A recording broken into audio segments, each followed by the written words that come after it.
Hi guys, I'm Woodcraft Hamster, and I thought it was about time we finished off our Sycamore longbow. Now, I was going to have another episode in between just to do a little bit of tidying up before we moved on, but actually looking at this morning there's very little left to do. So what I think I'll do, I'm going to move the camera a little bit closer in, and I'll show you a little bit of the tidying up, and as I say, there's very little of that to actually do. Then I'll move over to sanding, which I won't bore you too much with, and then we'll go ahead and get a final finish on this. Right, so the first thing I want to do is just smooth down the edges along here and along here. I'm not going to worry about the ones sort of further up here, basically because they'll sort themselves out whilst we're sanding. But all I want to do is just take a knife, and I'm using my new little Svante Dvarge carving knife for this, and just very gently just take those corners off. And every time you do that, you're going to create a new corner, and you just want to take that one off as well until you've got a relatively curved piece. Now, it doesn't have to be perfect because sanding will further round this out later on, so there's no problems there. If I just flip that over to the other side, sorry about all the planes guys, I've been trying to dodge them today, and they keep catching me part way through recording. But again, just smooth those bits off.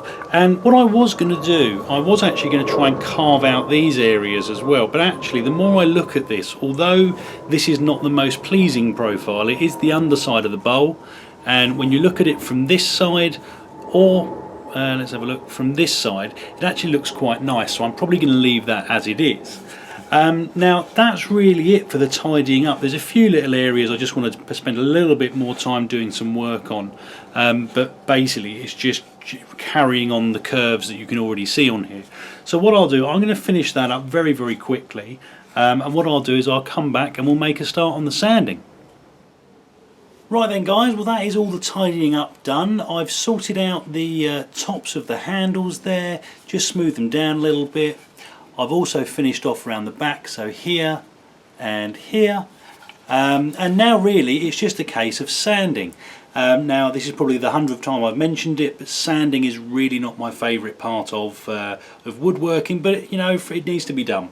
So there's two ways I'm going to be doing this. First is just with a piece of sandpaper by itself. Now I've given this a bit of a twist so it's nice and supple, and this is going to be used inside the bowl and also on the curves on the underside of the handle, and by giving it a bit of a crumple first, it makes it nice and flexible, which means you can get into all these little gaps nice and easily. But first off, what I want to do is the sides, and for that I'm going to be using my little sanding curve, and all you do, I think I've shown you this before anyway, I think I did a little video on it, but I've got it locked in place by two little slits here, and all you do is pull this nice and tight, trap it with your hand, and you've got a little sort of little bit of sandpaper there with a little bit of give in it, which is really good for kind of curved surfaces. And essentially all I'm going to do is just start smoothing down these sides of the bowl.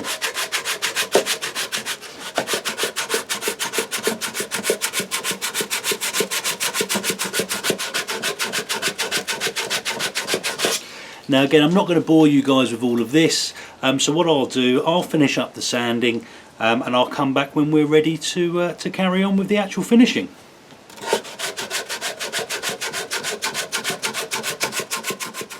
Right then guys, well, through the magic of editing I've skipped forward 24 hours and a heck of a lot of sanding later, and this is what we're left with.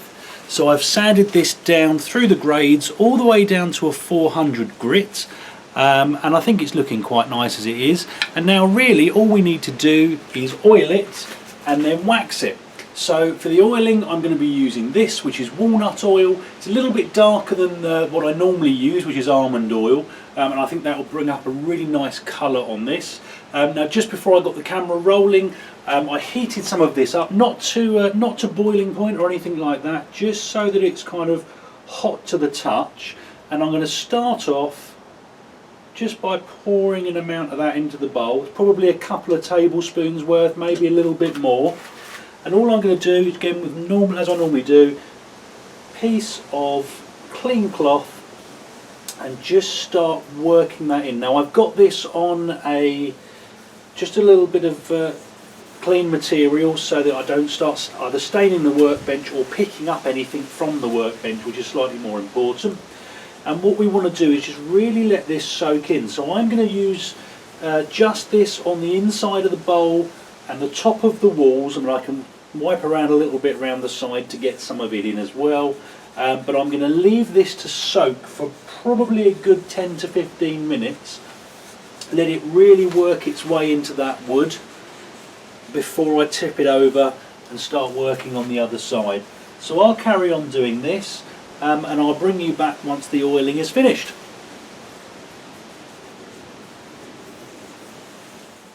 Right then guys, so here is our oiled bowl. I've given it 3 coats of oil, all on the same day. There are some people that will tell you you need to give it a coat a day for a week, then once a week for a month, and once a month for a year.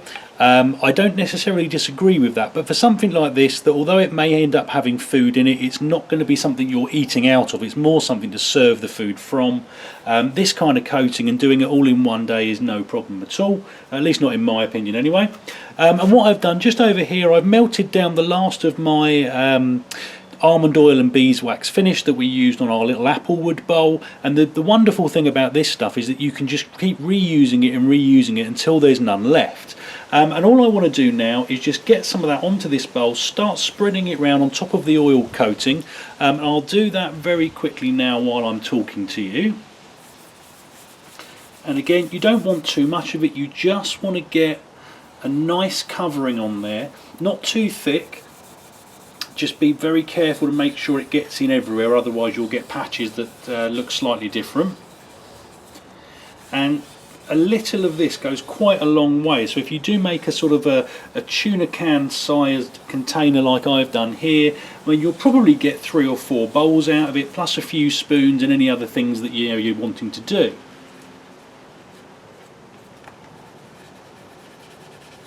Now it is quite a messy job, so I'll pre-warn you now, you will get this stuff all over your hands. There's nothing harmful in it, it's not going to do you any damage, but it does get quite sort of sticky and slippery, so just bear that in mind. You know, make sure you've got something down on the tabletop or whatever you're working on. And you can see just how quickly this goes on. You know, I've been talking, just glance at my camera, so I've been talking for about 2 minutes now, and we've got kind of 75% of this bowl completed already.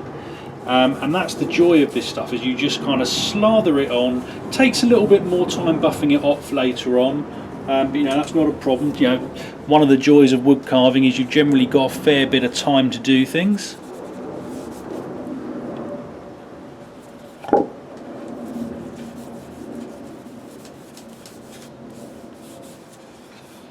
And that is pretty much it.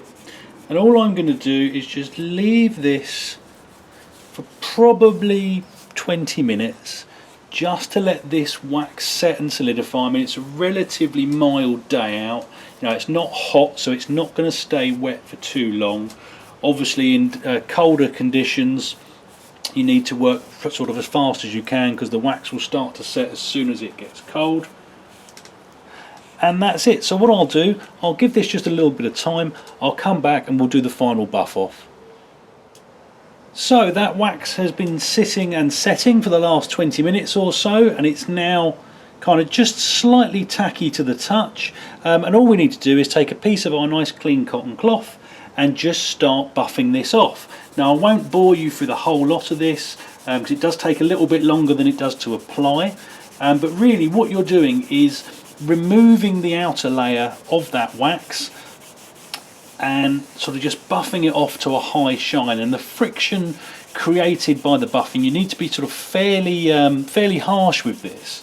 The friction will generate a little bit of heat, which will then help the wax to set in even more so. And running my finger along that now, I've got a nice smooth sort of shiny finish, but it's not leaving any residue, whereas if I run my finger down the side, we haven't buffed, it's still leaving kind of a residue on my finger. So what I'll do, I'll carry on for the next 5 minutes or so, just get this finished off, and I'll come back and show you the final product. Right then guys, well, slightly longer video than I'd planned for today, but I figured I'd just try and wrap everything up in one go. And we have now finished our Sycamore longbow. And I must say I am very, very pleased with this. The oil finish in combination with the wax looks really, really nice. You know, few little defects on there, few little tool marks that you may just be able to see on the inside of the bowl. I mean, they are very faint, but you know, obviously being as I made it, I tend to pick up on those kind of things. But all in all, really nice. Quite a lot of sporting in there as well. Now some people are not keen on that kind of finish where you get kind of marks in there. I've always quite liked it. So yeah, I mean, all in all, you know, quite a nice, but I realised this was a particularly long series, and the reason I wanted to do it this way was sort of go into a bit of detail as to how I do each stage. You know, a lot of the YouTube videos that I tend to watch with stuff like this, people tend to sort of skim over the, well, I suppose they are boring parts really, but I figured if someone's wanting to sort of make one of these or sort of make it along while I'm doing it, I wanted to give you enough information to be able to do that for yourselves. But anyway guys, so I hope you like the bowl. I certainly do. And yeah, so that was basically it. So as always, comments and questions in the box below. Hit like and subscribe if you'd like to see more, and I hope you'll all join me next time. Thanks guys.